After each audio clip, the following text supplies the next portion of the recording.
YouTube journalist చిలుక ప్రవీణ్ పై దాడి ఘటన తెలంగాణలో రాజకీయ రచ్చగా మారింది. కాంగ్రెస్ ప్రభుత్వానికి వ్యతిరేకంగా కొంతకాలంగా చిలుక ప్రవీణ్ వీడియోలు పోస్ట్ చేస్తున్నారు. దీంతో వాళ్లకు సంబంధించిన వారే ప్రవీణ్ పై దాడి చేశారనే ప్రచారం సాగుతోంది. ప్రవీణ్ పై దాడి ఘటనను తీవ్రంగా ఖండించారు మాజీ మంత్రి హరీష్ రావు.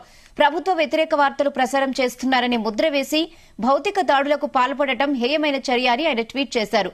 ప్రజాస్వామ్యంలో పత్రికా స్వేచ్ఛను హరించడం అంటే ప్రజల గొంతు నొక్కడమేనని అన్నారు.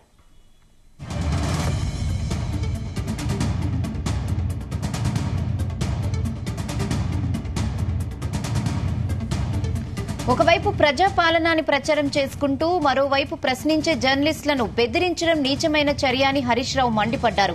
ప్రభుత్వం స్పందించి దాడి చేసిన వారిపై చర్యలు తీసుకోవాలని, ఇలాంటివి పునరావృతం కాకుండా చూడాలని హరీష్ రావు సూచించారు.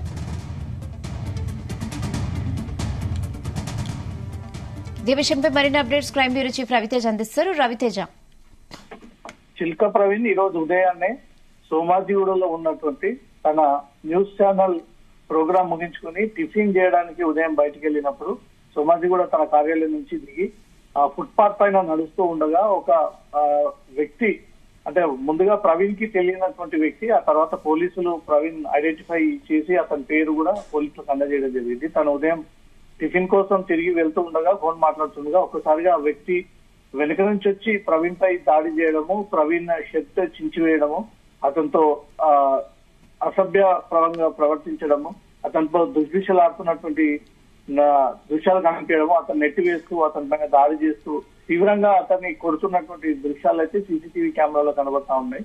అతను అక్కడి నుంచి తప్పించుకొని తిరిగి ప్రవీణ్ పారిపోతున్నటువంటి దృశ్యాలు కూడా సీసీటీవీ కెమెరాలో కనబడతారు. ఒక్కడు వచ్చి దాడి చేస్తారేమో అనుకున్నారు, కానీ ఇద్దరు ముగ్గురు కూడా అక్కడ గ్యాదర్ అయ్యి ప్రవీణ్ పై దాడి చేసే ప్రయత్నం చేసినట్టుగా కూడా ఆ ఫుటేజ్ లో క్లియర్ గా అర్థమవుతోంది. ప్రవీణ్ చాలా రోజులుగా యూన్యూస్ పేరుతో ఒక యూట్యూబ్ ఛానల్ రన్ చేస్తా ఉన్నాడు. ప్రభుత్వ పాలనకు సంబంధించి ఎప్పటికప్పుడు విమర్శలు చేయడము, గతంలో తిన్మార్ మల్లన్న కార్యాలయంలో పనిచేయడము, ఇప్పుడు తనకంటూ ఒక ప్రత్యేక మార్క్ కోసం తను ఒక యూట్యూబ్ ఛానల్ స్టార్ట్ చేసి దాని ద్వారా ప్రభుత్వం రోజువారీగా చేస్తున్నటువంటి యాక్టివిటీస్, ఈ 6 గ్యారెంటీలు కాంగ్రెస్ ప్రభుత్వంలోకి వచ్చిన తర్వాత ఇప్పటి వరకు అందని లబ్ధిలు, బెనిఫిట్స్ సంబంధించి ఎప్పటికప్పుడు క్వశ్చన్ చేస్తూ ప్రజల పక్షాన్ని నిలబడుతూ చిల్క ప్రవీణ్ ఎప్పటికప్పుడు ప్రభుత్వాన్ని ప్రశ్నిస్తున్నటువంటి విధంగా మాత్రం తన మార్నింగ్ షో ఎప్పటికప్పుడు జనాలను ఆకట్టుకుంటా ఉంటుంది.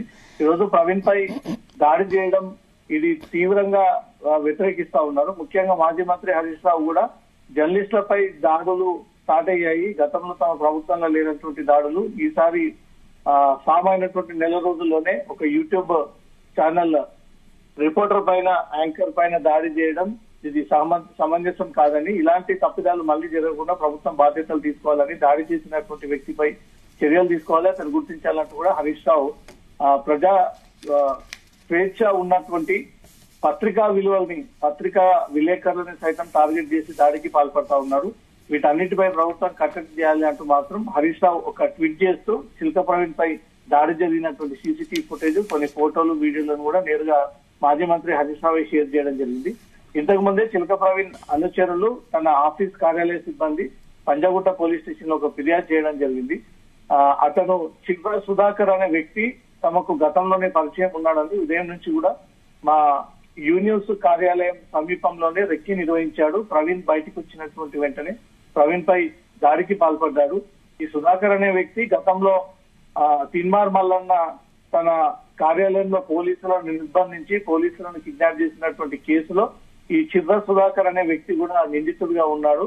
మల్లన్న జైలుకి వెళ్ళినప్పుడే ఈ సుధాకర్ అనే వ్యక్తి కూడా అదే కేసులో జైలుకి వెళ్ళారు. అదే వ్యక్తి మల్లన్న అనుచరుడు అంటూ మాత్రం అనుమానం వ్యక్తం చేస్తూ వీరు పోలీస్ స్టేషన్ లో ఆ పేరుని మెన్షన్ చేస్తూ ఫిర్యాదు చేయడం జరిగింది. ఇప్పుడు పోలీసులు ఇన్వెస్టిగేషన్ సాగిస్తా ఉన్నారు. వెనక నుంచి ఎవరు దాడి చేయించారు, ఎందుకు దాడి చేశారు, దాడి చేయగల కారణాలు ఏంటనే దానిపై మాత్రం ఇన్వెస్టిగేషన్ సాగిస్తా ఉన్నారు. Okay Raviteja, thanks for the updates.